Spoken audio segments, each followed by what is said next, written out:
మహానాడు ప్రాంగణంలో ఉన్నటువంటి ప్రతి ఒక్కరికి నమస్కారం.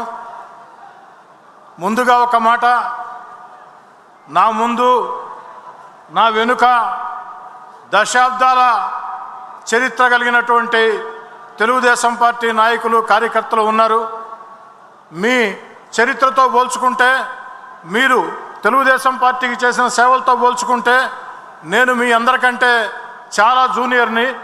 కేవలం ఎన్నికలకు 16 నెలల ముందు ఆనాటి ప్రభుత్వ వైఎస్ఆర్ కాంగ్రెస్ పార్టీ విధానాలు నచ్చక ధిక్కరించి ఎదిరించి పోరాడి ఆ యొక్క ప్రభుత్వానికి వ్యతిరేకంగా రోడ్డు మీదకు వచ్చిన పరిస్థితుల్లో ఆ రోడ్డు మీద ఒక రాజకీయ శ్రామికుడిగా నడిచి వెడుతున్న పరిస్థితుల్లో ఆనాడు తెలుగుదేశం పార్టీ జాతీయ అధ్యక్షులు నారా చంద్రబాబు నాయుడు గారు, యువ నేత నారా లోకేష్ గారు భుజం తట్టి ప్రోత్సహిస్తే ఆ సేతు తెలుగుదేశం పార్టీ కుటుంబం అంతా నన్ను మీలో సభ్యుడిగా చేర్చుకొని హక్కును చేర్చుకున్నారు, ప్రోత్సహించారు.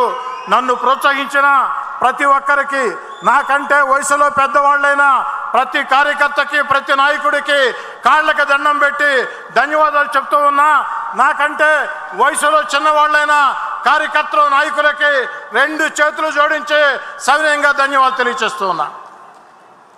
విద్యుత్ మీద తీర్మానం, విద్యుత్ సంస్కరణలకి ఈ రాష్ట్రంలో కాదు ఈ దేశంలో ఒక రోల్ మోడల్, ఒక ఆద్యుడు మన ముఖ్యమంత్రి నారా చంద్రబాబు నాయుడు గారు.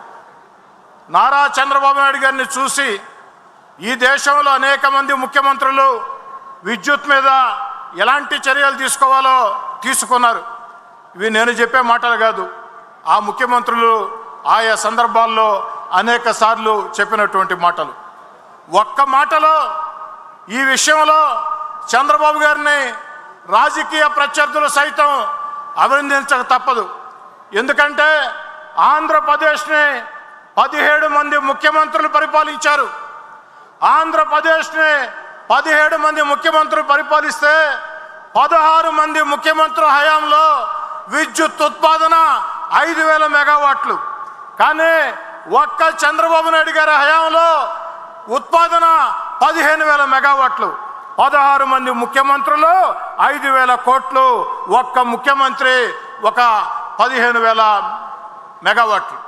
కాబట్టి ఈ యొక్క విద్యుత్ రంగం మీద వారికి ఎంత అపార అనుభవం ఉందో అందరికీ తెలుసు.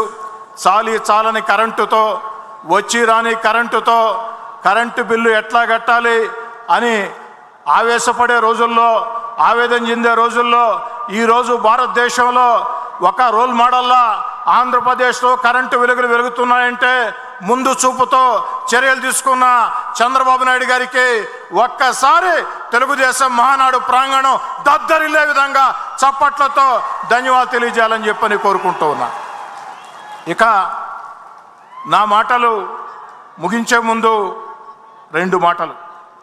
ఒకటి, ఈరోజు మన ముఖ్యమంత్రి చంద్రబాబు నాయుడు గారు గత వైఎస్ఆర్ కాంగ్రెస్ పార్టీ విధానాలతో సర్వనాశనం అయిపోయిన ఆంధ్రప్రదేశ్, గత పాలకుల దుర్మార్గాలతో సర్వనాశనమైన ఆంధ్రప్రదేశ్ ఈరోజు చంద్రబాబు నాయుడు గారు కాకుండా వేరే వారు ముఖ్యమంత్రిగా ఉంటే కనీసం రాష్ట్రాన్ని నడిపించే పరిస్థితి లేదు, జీతాలు కూడా ఉద్యోగస్తులకు ఇచ్చే పరిస్థితి లేదు.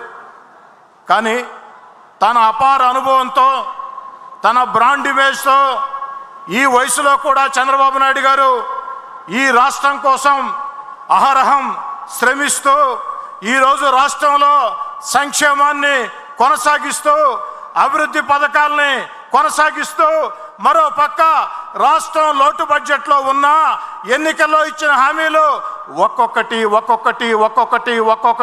నెరవేర్చుకుంటూ వస్తూ ప్రపంచంలో రాజధాని లేని రాష్ట్రం ఆంధ్రప్రదేశ్. అలాంటి ఆంధ్రప్రదేశ్కి అద్భుతమైన రాజధాని ఆంధ్రప్రదేశ్కి అమరావతి నిర్మిస్తూ ఆంధ్రప్రదేశ్ దిశ మార్చే పోలవరం పరుగులు పెట్టిస్తూ అన్నిటికీ మించి మన బిడ్డలకు ఉద్యోగాల కోసం అంతర్జాతీయ స్థాయిలో పెట్టుబడులు ఆకర్షిస్తూ రాష్ట్రాన్ని ముందుకు తీసుకుని పోతున్నారు. వారి స్ఫూర్తిగా ప్రతి ఒక్క నాయకుడు కార్యకర్త కష్టపడాలని ఈ యొక్క వేదిక మీద నుంచి పార్టీ జాతీయ అధ్యక్షులు చంద్రబాబు నాయుడు గారికి నా వినయపూర్వక అభ్యర్థన. చంద్రబాబు నాయుడు గారు, మీరు టార్గెట్ 29 ఇచ్చారు, 2029 టార్గెట్.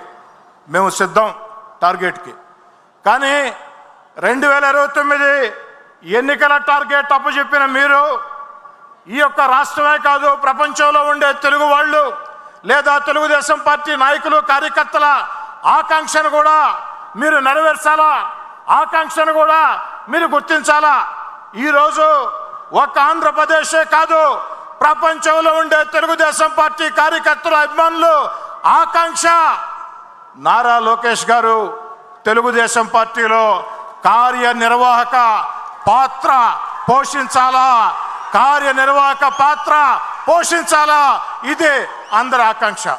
ఎందుకంటే ఆనాటి పాలకుల దుర్మార్గాలకి రాష్ట్రమే భయపడిన రోజుల్లో, దేశమే ఘోరంగా ఇంత భయంకరంగా ఆంధ్రప్రదేశ్ ఉండే రోజుల్లో ఒక వ్యక్తి మాట తప్పకుండా, మడమ తిప్పకుండా నిర్బంధాలు, నిషేధాజ్ఞలు, లాఠీలు, తుపాకులు, రౌడీజం దేన్ని లెక్క చేయకుండా నేనున్నా మీకోసమని యువగళం పాదయాత్రతో తెలుగుదేశం పార్టీ కార్యకర్తల భుజం తట్టి వీధుల్లోకి తీసుకొని వచ్చి ప్రజలకి ఒక భరోసా ఇచ్చాడు.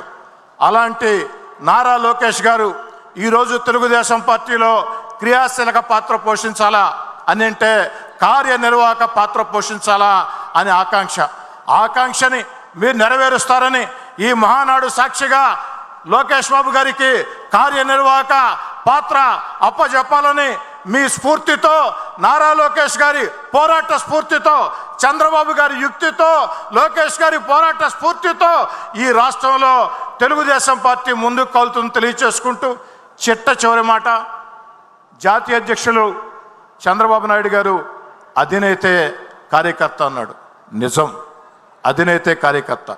ఎందుకంటే ఈరోజు మేము ఎమ్మెల్యేలుగా, మంత్రులుగా, ఎంపీలుగా మేమందరూ ఇక్కడ ఉన్నామంటే ఈ రాష్ట్రంలో అనేక మంది తెలుగుదేశం పార్టీ కార్యకర్తల త్యాగాలు, చంద్రయ్య లాంటి రక్త తర్పణాలు, బలిదానాలు, అక్రమ కేసులు, గొంతులు కోస్తున్నా, కత్తులతో పొడుస్తున్నా, లాఠీలతో బాతున్నా లెక్క చేయకుండా దుర్మార్గాన్ని ధిక్కరించి తెలుగుదేశం పార్టీ జెండా రెపరెపలాడించిన ఆ కార్యకర్తల కళ్ళల్లో వెలుగులు ఉంటే మేము బాగుంటాం, ఆ కార్యకర్తల కళ్ళల్లో వెలుగులు లేకుంటే మేము బాగున్నాం. కాబట్టి చంద్రబాబు గారు అధినేత కార్యకర్త సూక్తిని నరాన వంట పట్టించుకొని ముందుకు సాగుతామని తెలియచేస్తూ మీ అందరి వద్ద సాదరంగా సవినయంగా సెలవు తీసుకుంటూ ఉన్నా. శ్రీధర్ అన్న గారికి ధన్యవాదాలు. ఇదే తీర్మానాన్ని బలపరచవలసిందిగా తెలుగుదేశం పార్టీ క్యాడర్ నుంచి సుక్కా సాయిబాబుని మాట్లాడవలసిందిగా విజ్ఞప్తి.